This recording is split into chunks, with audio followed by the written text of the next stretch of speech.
School financing has been a problem throughout Colorado for years.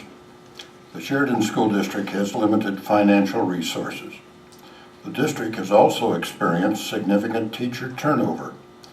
What would you do as a board member to help reduce the turnover problem while addressing the impending shortage of teachers? So, when I thought about this question, I realized that all the districts in Colorado have limited resources. Colorado is number 47 in the nation in regards to funding for schools.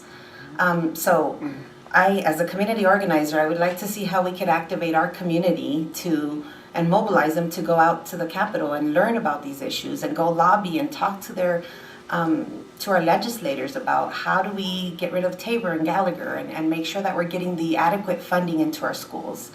I see that as one of our ways of potentially fighting to get more resources. It's a big task, but I don't think it's an impossible one. And then I would like to see how the new superintendent that will be hired. I would hope that he or she, hopefully not, or he.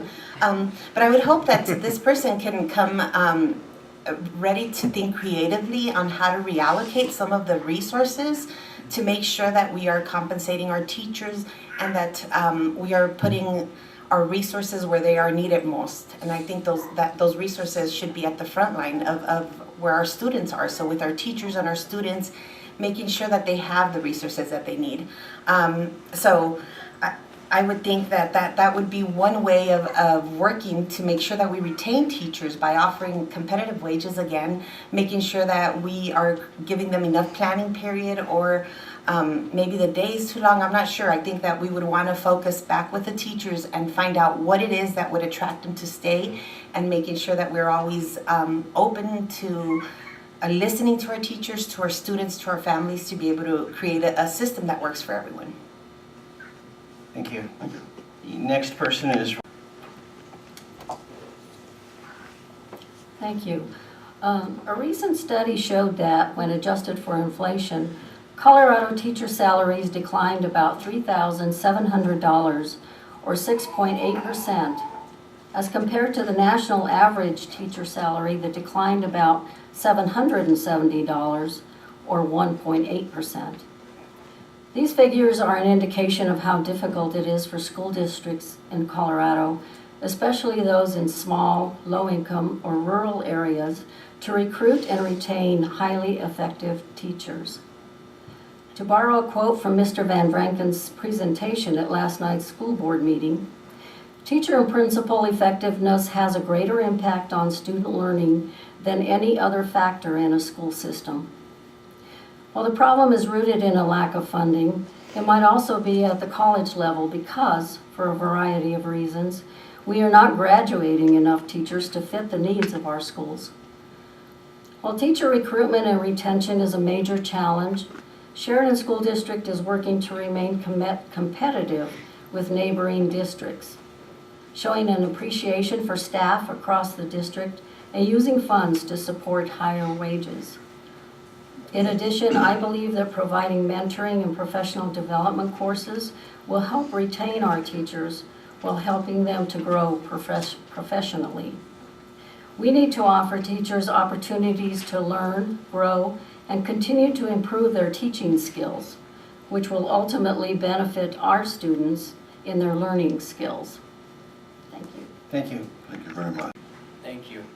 I think the big thing on finances, we need to keep looking for options, grants, and community members and groups that will help. We've got one group that's donated hundreds of Chromebooks to us and working on them continually. So we're working on moving Chromebooks into our entire school over the next few years. I think that's going to be huge for us. We'll continue to search and find groups like that can help out our program and continue to search for those grants. But again, we have to work on class size and available programs so that we can retain the high quality teaching staff that we put in place. The results of our program are proven to be successful. By eliminating programs that are not wanted or needed, this will free up areas and help with the focus on the students, making the job of our instructional staff more successful, creating a better work environment for the teachers and the students. We continually look for grant opportunities to assist with those programs and staffing levels as we try to retain these best teachers. We have very high-quality teaching staff and have complete faith in their abilities. We need to continue seeking ways to fund training and programs to make their jobs more successful and meaningful. Thank you. Thank you. Thank you. So I feel like that's kind of a two-edged question there about finances and then the teachers as well. I know I've looked over the budget myself recently, and the teacher salaries definitely incur the biggest cost. You know, instruction is way up around the 80% of what we're spending on the budget. We have a pretty healthy budget. I've even attended one of the school board, and we've lost 115 students this year, which is a big impact on the state revenue that comes in, because we actually get, for each student, we get a certain amount of money. And but the report came out that we're still going to be able to do that because the finances are still able to cover the costs of what it takes to run the school. So I feel like a lot of reallocation of some of the funding is going to be important. I'm not a CPA, so I'm definitely going to have some consulting, and I rely a lot on. I think we have a pretty solid administrative team. Some people maybe say it's a little heavy, but I'm sure that there's a lot of people that have done a great job. They know a lot of what's going on here, and they're going to be able to provide the school board with the type of assessments that are going to help us in making a good decision. I do have friends, and I've worked a lot with my nonprofit in Denver, and I have some close friends that are on the Denver school board. So I have a lot of people to bounce ideas around with, as well as at the state level. And I'm actually been looking at there's a new process called student-based budgeting, and it's a new formula that it's only been used in about 3 different states and about 14 different counties, but it's pretty innovative, And sometimes I think in a changing world, a changing economy like today, we do have to look at being innovative.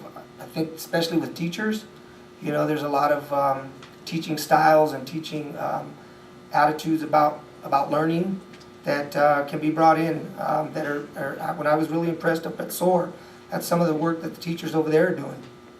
And when we have teachers and principal that's really doing that kind of innovative type of work, we need to reward that. We need to bring them and let them give us some more advice and attract other teachers as that as well.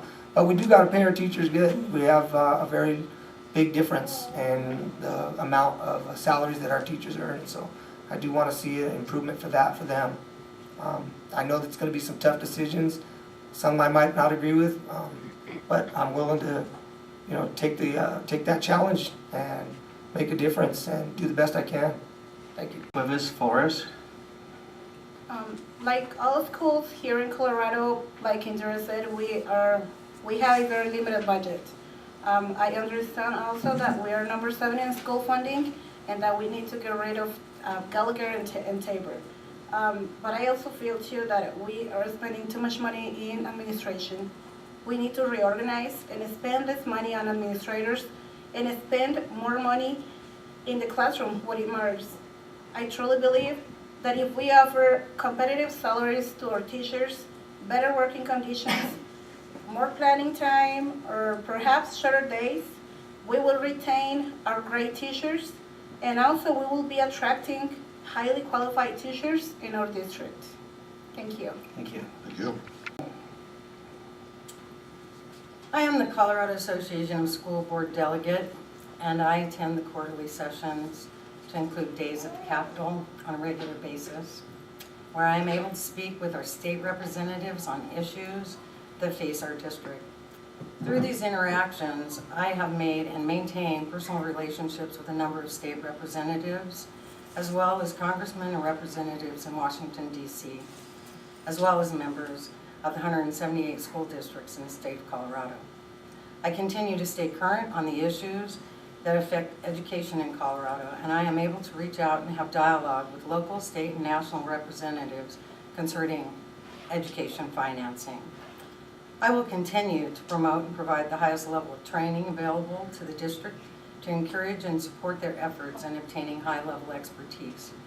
Encourage academic growth at all levels. I believe that if children are learning and succeeding in the classrooms, then teachers and staff are fulfilling their dreams and desires to educate. Continue to provide support and resources for classroom safety, academic learning, and individual advancements for staff.